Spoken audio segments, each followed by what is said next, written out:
Hi, folks. I'm Ted, and this is Conscious Endurance. My Conscious Endurance talks I've been doing for the last 11 weeks, 10 weeks. This is week number 11. And each month, my community over in the go to consciousendurance.com, and you can join that little community there. And we talk about all kinds of things, endurance. The idea is that we are creating all the tools and tips and tricks that we need to live an active, adventurous, healthy 100+ years. And one of the things that we have to do is we have to eat right. And the first topic of discussion was mindset and motivation. That was back in July. And then August was endurance training, and now here we are in September, and this is nutrition. Last week we did kind of a high angle view of bigger macros, so protein, fats, carbs.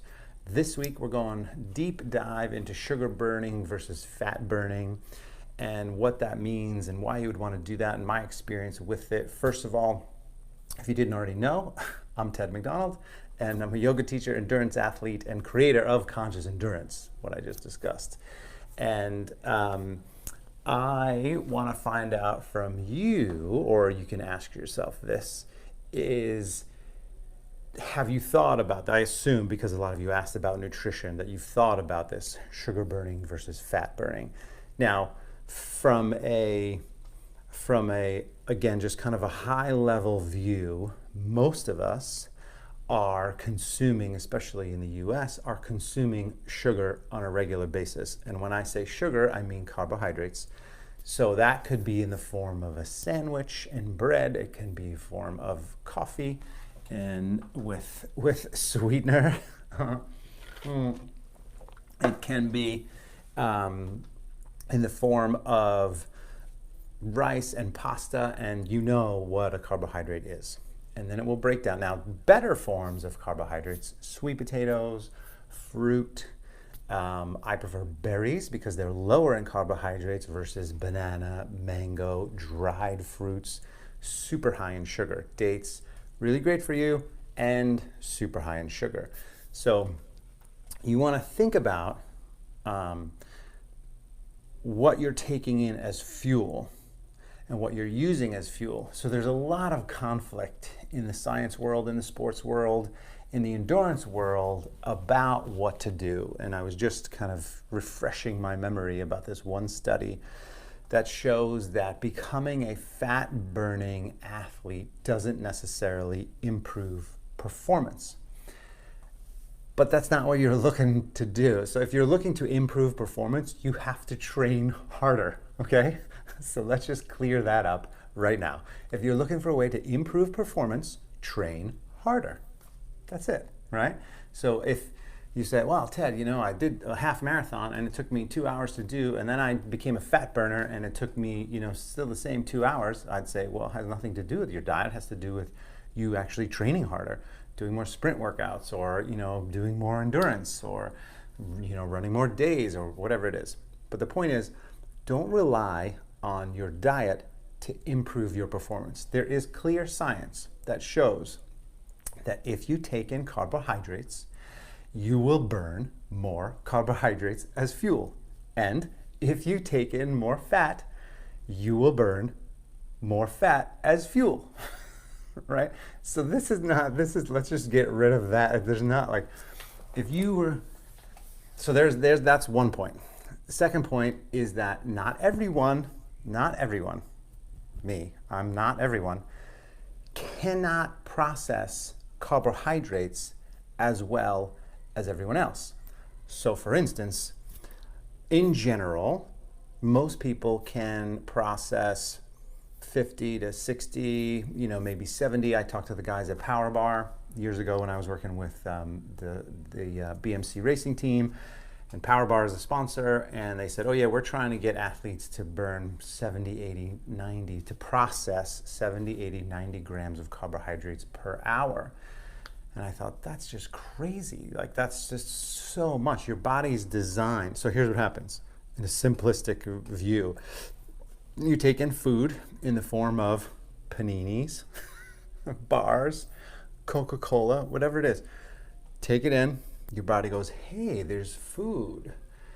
I need to immediately secrete insulin because the body, by taking in that stuff, the body breaks it down into glucose. The glucose spikes your blood sugar level. If you don't have the mechanism to settle your blood sugar, you will get itchy, right? So if you've ever just, been so depleted and all of a sudden you wolf down an ice cream cake or something like that, you would get jittery, right? You've had that sugar rush. Okay, type 1 diabetics know this on a type 2 too, but you know this because you can feel it in your body. You can feel this spike of blood sugar. And if your insulin does not work, your pancreas does not work, which secretes insulin to stabilize that blood sugar, then you're going to keep doing that. And then on the reverse side, if your blood sugar goes too low, you pass out, right? So that's what your pancreas does. You take in the food, pancreas goes, oh, hey, food. I need to secrete insulin because we're going to break that down into glucose and we need to stabilize the blood sugar to keep us living, okay? So now, if you take in too much carbohydrate, then the pancreas can only really handle about 50 to 60 grams, right? And this is, again, science will show you 50, 60 grams of carbohydrates per hour or per sitting. So at a meal, for instance. Then if you take in extra, let's say you take in 90 or 100, or you're having like a big, bowl of pasta and you're having, broccoli and carrots, and then you have dessert and you had sweet iced tea and you're 150 grams of carbohydrates, and then the excess turns into fat. That's not good, right? Because that's the bad fat that we don't want. So you want to stay within your body's ability to burn these carbohydrates. So now someone like me, like I said a moment ago, not everyone, me, I have a genetic genotype called ApoE. ApoE, you have either a 2-2 or a 3-3 or a 4-4 or a combination thereof. 3-4, 2-3. You get one allele from your mom, one allele from your dad. We all have a mom, we all have a dad. And they might not be around, but we have them. And so you get one from each. And if you are 4, I am a 3-4. My wife is a 3-4. So we can really only process about, I was told 20 to 30, 40 max grams of carbohydrates per sitting. If you do not know what your ApoE genotype is, a lot of these measuring carbohydrates, you're just going to go with a general consensus until you know. And which is the first thing we have to talk about is like tracking. Like if you want to utilize any of this information, you need to track it. I had a conversation with my friend the other day. I said, this guy's a serious cyclist and riding 6 days a week, 7 days a week, and he's more of a scientist guy, right? So he knows what he's putting in his body, he knows how it changes. But I said, listen, unless somebody is doing a 20 kilometer, 12.5 mile time trial, and they track what dinner they had, how much they slept, how well they slept, the breakfast they had, and then they go do the bike ride, and then they do it again the following week, have a similar diet, or change the diet, whatever it is, or even the next day. Same dinner, same kind of sleep, same breakfast, different hydration or different pre-work. And that's unless you're making an experiment of your life, all this is just information. So that's why I want to give you sort of the big picture, what you can do with the big picture, and how to understand whether or not that big picture is even working or beneficial for you. So that's why I say, first thing, we take in food. If it's sugary food, most food is broken down into glucose. Your body secretes that insulin to stabilize your blood sugar. Otherwise, you're going to get jittery, pass out.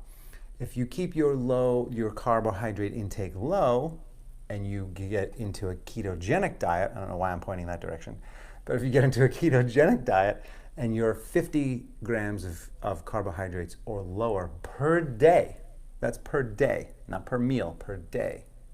So think about that. 25 grams of carbs in a banana, right? So 25 grams of carbs in a banana, that means you can have 2. That's it. You can't really have, you got to be eating a lot of, that's why oftentimes ketosis is a lot about eating meats and eggs and getting your protein in that way, which is pretty much zero carbohydrates. But anyway, so big picture view, taking a lot of carbs, stabilize your blood sugar, and you can only take in 50 to 60 per hour. If you have the ApoA genotype, 4 in there, whether it's a 3-4, 3-3 is usually good. Also, by the way, if you have a 3-4 like me or a 4-4, you're, I think it's like 60% more likely to get Alzheimer's. So it's like a late stage onset Alzheimer's. There are ways around that, vitamin D, exercise, and more science is coming out about that. But anyway, so now what you want to do is think about this sugars. If you're going to stay a sugar burner, then you want to think about what kind of racing you're doing, right? So I was a sugar burner my whole entire racing career until about 6 years ago. And I did the perfect experiment I did was the Leadville 100 mountain bike race. So I did it in 2014, 2015, 100 miles, all in elevation in Colorado. And it's an amazing experience. If you're an endurance athlete, it's definitely something you should put on your schedule because it's one of the coolest races that I've ever done. And the views are just epic, and you're on the backside of Aspen, and it's just magical up there.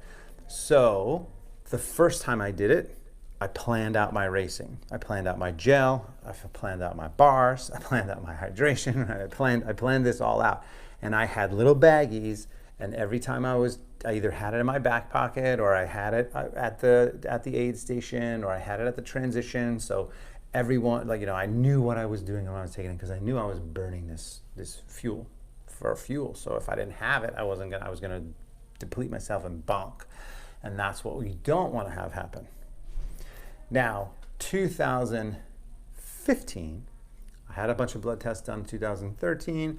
Took me a year to actually get on the horse and figure it out. So 2014-ish or 2015 early is when I really put the hammer down and I stopped my sugar burning ways and I started my fat burning ways, and I went kind of more low carbohydrate.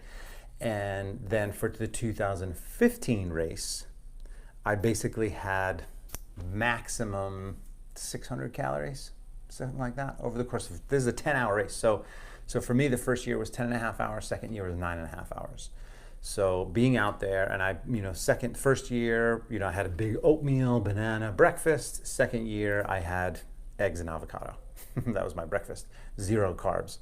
And I didn't go 0 carbs. I had a drink that had a little bit of carbohydrate in it, and I had a bar, but I would have, instead of having a full bar over the course of an hour, it would take me 2 to 3 hours to have a full bar, because all I was doing was tapping off my carbohydrate glucose tank to help fuel my brain.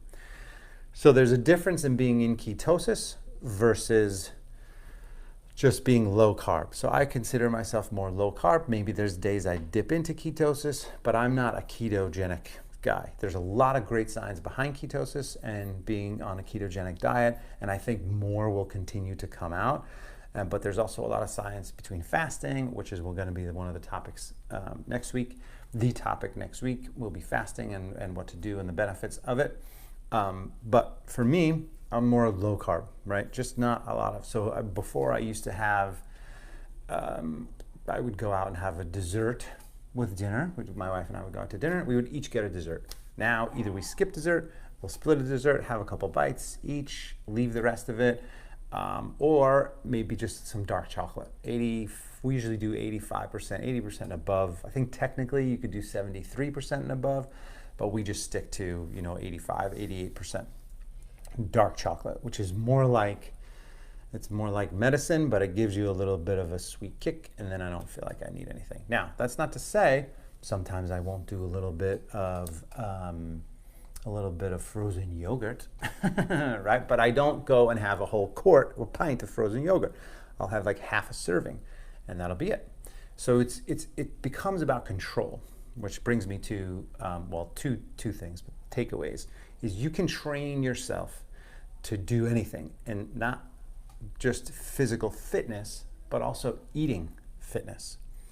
So first of all, I want to talk about the carbohydrate tank versus your fat tank, and why you would even want to think about eating more fat versus, eating more fat, burning more fat versus eating more or using sugar as your fuel. So in general, as humans, we have about 2,500 calories of fat, a tank inside our body.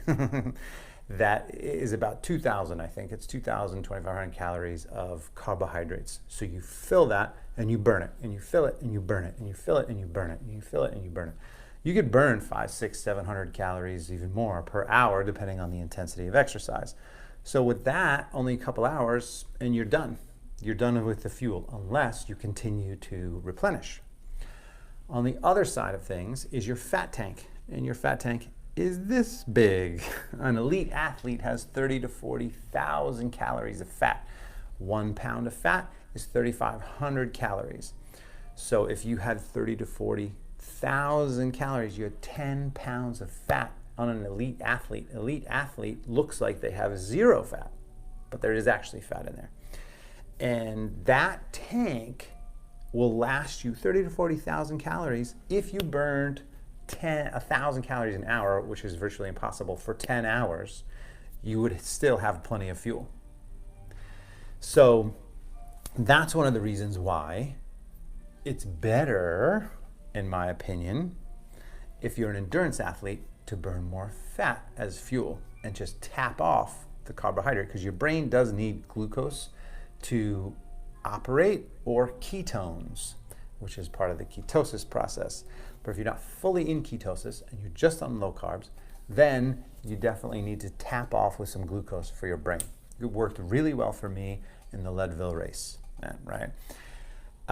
So that's why I would think about becoming more fat burning if you're an endurance athlete. And I'll tell you an experience that I had as an athlete when I first tried this. I would normally do this 20K loop that would take me hour 45, hour 50, 2 hours max to do this loop. It's about 3,000 feet of climbing, and it's about 20K, and near my house. And I remember I would always have a bowl of oatmeal and a banana. Then I have a pre-energizer workout drink, and then I would go run, and then during the run I'd have a gel, and at the end of the run I'd have a post-recovery drink, and then after I got home I would have another protein shake, right?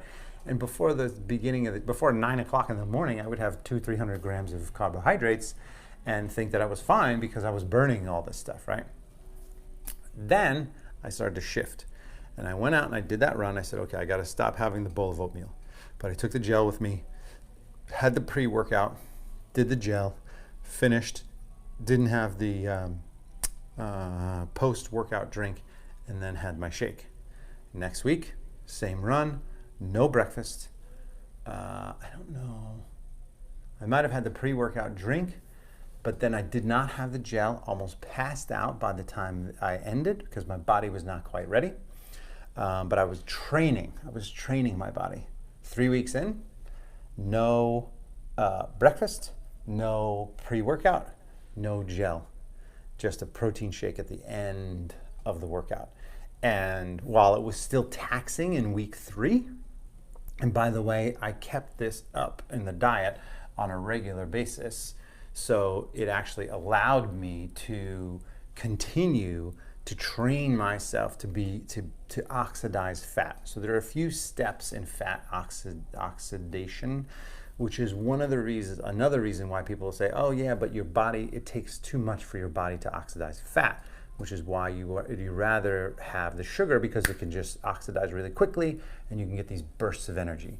So again, if you're a regular person and you're thinking about this stuff, you don't have to, it's not like you're gonna need a big burn. Oh, I gotta get to my car quick, I need to go run. Like, you know, if you're a fat burner, it's gonna be fine. You're gonna go to your car, and I mean, you're not gonna sprint to your car. I mean, it doesn't matter.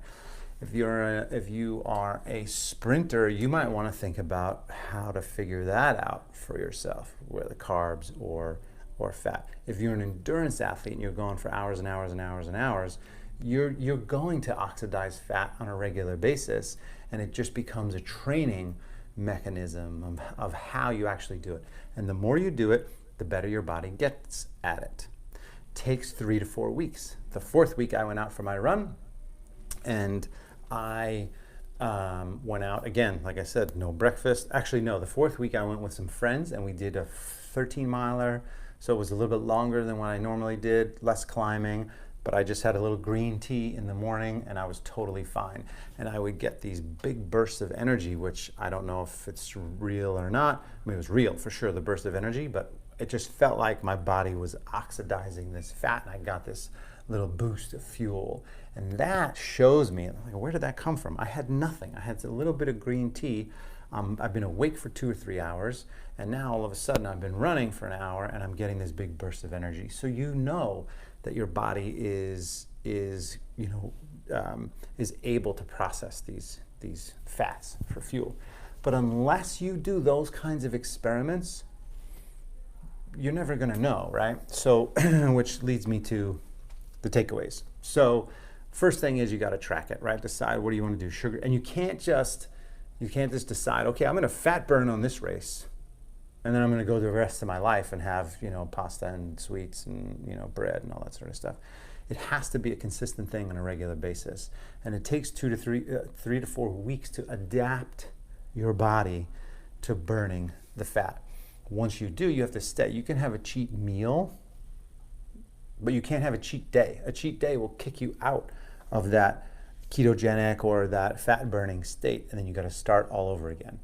Zach Bitter, he's one of the fastest endurance athletes around, and he talks about cycling through. And maybe there are ways to cycle through where I know that for me, like I said, on the Leadville 100, I had 600,000 calories, and I definitely took in carbs over the course of 10 hours.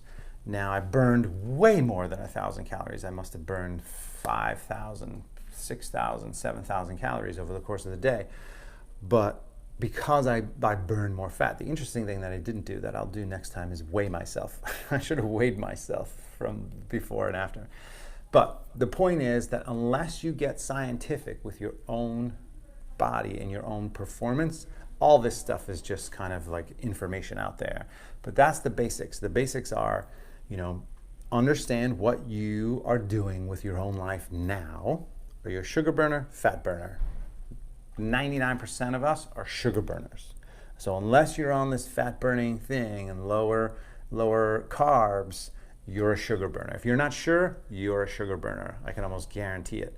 And then if you decide, oh, hey, you know what? That sounds interesting. I'm training for a half marathon or full marathon or whatever it is. I think I might want to try this race as a fat burner versus a sugar burner. Then you got to start that 3 to 4 week plan of doing it on a daily basis. No breakfast, just a few nuts for breakfast, very low carb shakes, right? Like that kind of stuff. And here's a couple of great resources that I've used. So Mark Sisson is an acquaintance friend, and he was the one that sort of, when I told him, I said, hey man, this is what happened because I got all this blood work done. It showed that I was insulin resistant, which is based on that genetics. And he goes, yeah man, that's welcome to the club. And so it's Mark's Daily Apple, or just Google Mark Sisson Primal Blueprint. And he's got podcasts and all this sort of stuff. But anyway, his Primal Kitchen, I'm sure you've heard of him by now, but his little triangle is awesome. And it's at the bottom is like, so let's start from the top. So 50 grams of carbohydrates per day is your ketosis. 100 grams per day he calls weight loss. And then 150 grams per day he calls maintenance. So I try to stay somewhere between 75 and 150 a day. And sometimes I go a little more, and sometimes I go a little less. But now I'm not as rigid as I used to be. But year over year over year over year, my numbers, my blood work has gotten better and better and better and better. And I also watch it, right? I also watch my blood work. I do it on an annual basis. I prefer to do it quarterly, but there are people who do it a lot more often than even quarterly. So you can again, that's a way to just test out these waters. How are you performing? So Mark Sisson is a great one. And then Joel Friel, who wrote the Triathlete's Training Bible, and he's one of the co-founders of Training Peaks. He's been around for years and years and years. Was one of the first like Ironman coaches back 15, 20 years ago. He was all about sugar burning, and now he's changed his tune too. And then Timothy Noakes is another one who's a scientist, researcher in Australia. He's another one, kind of low carb. So you can research these guys and do that. But first thing is understand who you are as far as a sugar burner versus fat burner, and then decide what you want to do. Now, just one more quick point for the general public, the general person, as versus an endurance athlete.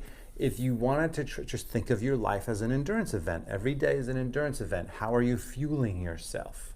So if your snack in the middle of the day is a bar, and that bar has 30 grams of carbohydrates and it's a lot of sugar, maybe have some nuts instead, right? Or your lunch, if it's a big sandwich with fries, probably not the best thing. Try a salad, a vegetable salad, just have more vegetables, right? Because then you're getting micronutrients in there as well, and phytochemicals if you're eating the rainbow and all that good stuff.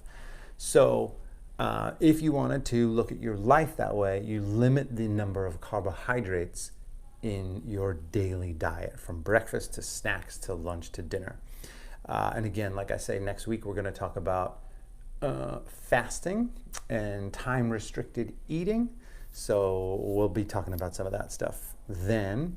But then ultimately just see how you feel. See how you feel, test it out, make yourself that experiment.